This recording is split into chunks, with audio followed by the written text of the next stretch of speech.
Allez, 1, 2, 3, 4, 5, 6, 7, 8, 9 et 10. Stop! Super! T'as vu? C'est énervant. Être coach, ce n'est pas compter les répétitions, c'est beaucoup plus que ça.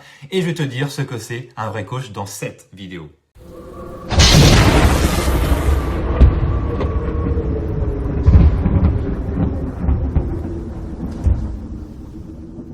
Salut, c'est Gary, j'espère que tu as la forme.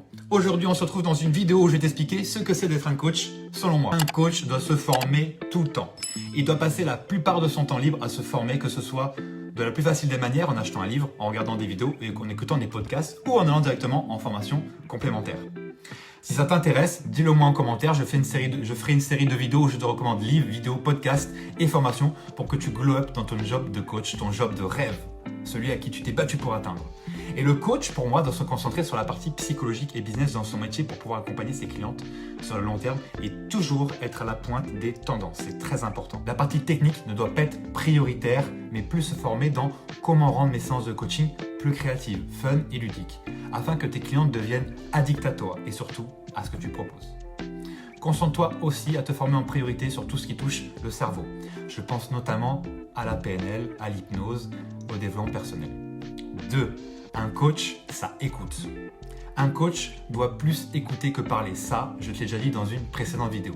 Rien de pire qu'une personne qui commence toutes ses phrases par « moi je »,« ceci, moi je cela ». Ou qui est là en mode compétition contre toi. « Ouais, moi je suis parti aux Caraïbes, moi j'ai 3 enfants, moi je gagne tant d'argent ». Maintenant que je t'ai dit ça, dans ta tête, tu as forcément une personne qui vient direct.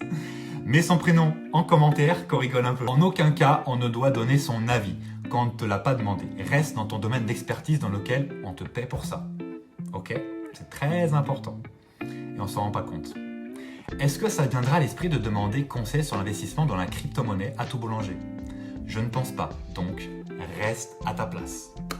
Quand je dis écouter, c'est vraiment écouter. Tu dois être intéressé sincèrement à ce que ta cliente te raconte et encore plus te souvenir exactement de chaque détail qu'elle t'a raconté. Sinon, il n'y a rien de pire que raconter une anecdote alors que tu as déjà raconté. Et rien de plus frustrant pour une personne de te redire la même chose, puis dans sa tête, ça veut dire « il s'en fout de moi ». C'est de cette manière qu'on perd des clientes bêtement.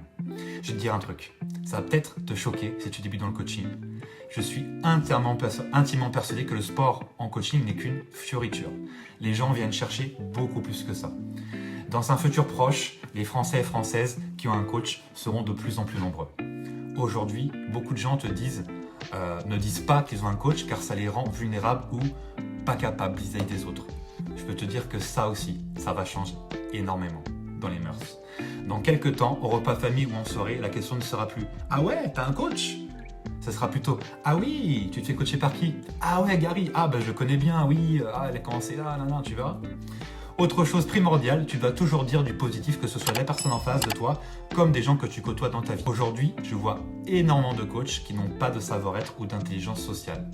T'es pas là pour raconter des ragots et faire créer des rumeurs, mon gars.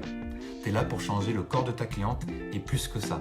Si t'es vraiment bon, c'est toute sa vie que tu changes. Tout ce que je te dis, c'est du bon sens. C'est logique pour certains, mais je peux te dire que c'est loin de l'être pour d'autres. Eh oui, malheureusement. 3. Un coach doit être l'exemple à suivre. Attention, là je ne veux pas dire que le coach doit s'entraîner tous les jours, ni manger de façon extrême, que du poulet et des brocolis. Non. Mais il doit être l'exemple à suivre, de par ce qu'il fait tous les jours, mais aussi par l'histoire qu'il raconte, car chaque coach vient de loin. Ils ont sans eu des TCA ou un passif douloureux, compliqué, peut-être subi du harcèlement scolaire ou des violences. De par leur parcours, ils imposent le respect et font d'eux des leaders. D'ailleurs, c'est le point 4. 4. Un coach doit être un leader, pas un boss, pas un patron. C'est quoi la différence entre un leader et un boss, me diras-tu? Je vois peut-être pas la différence encore, mais moi je vais te le dire. La différence, elle est simple. Quand un leader parle, les gens suivent et comprennent que c'est ce qu'il y a de mieux pour eux, car le leader est aimé, contrairement au boss, car il donne des ordres sans qu'il soit compris. Je ne sais pas si ma description est assez bonne, mais en tout cas, c'est ma description à moi. Si tu ne peux pas apporter ce leadership, ta cliente s'en ira plus vite que prévu. Ça, c'est sûr et certain. 5. Un coach doit être charismatique. Un coach doit avoir un certain aura. On doit se sentir en confiance avec lui. À limite, juste sa présence doit te faire ressentir sa force, sa puissance et pourquoi même pas te sentir invincible. Avec ce genre de coach, quand tu auras une baisse de motivation ou quand ça n'ira pas, sa seule présence te remotivera. Tu sortiras de la séance beaucoup plus en forme que lorsque je suis arrivé. Et oui, c'est possible. Maintenant, tu sais ce qu'il te reste à faire si tu veux être le coach dont tout le monde parle. Il faut que tu valides ces 5 affirmations que je viens de te partager. Et c'est grâce à ça, en plus, que tes compétences, que tu deviendras le coach numéro 1 de ta ville, car plus on parle de toi, mieux c'est. Alors, qu'est-ce que tu penses de ce que je viens de dire ? Dis-moi ce que tu en penses en commentaire. Je me ferai un plaisir de te lire et bien sûr de te répondre. C'est ma vision des choses et j'espère qu'elle te correspond aussi. À toi de jouer maintenant pour être le coach que tout le monde s'arrache. Si tu suis ces 5 points, tu vas être une star, mon gars. Et les filles, évidemment. Allez, à la prochaine pour une nouvelle vidéo. Bisous, bisous.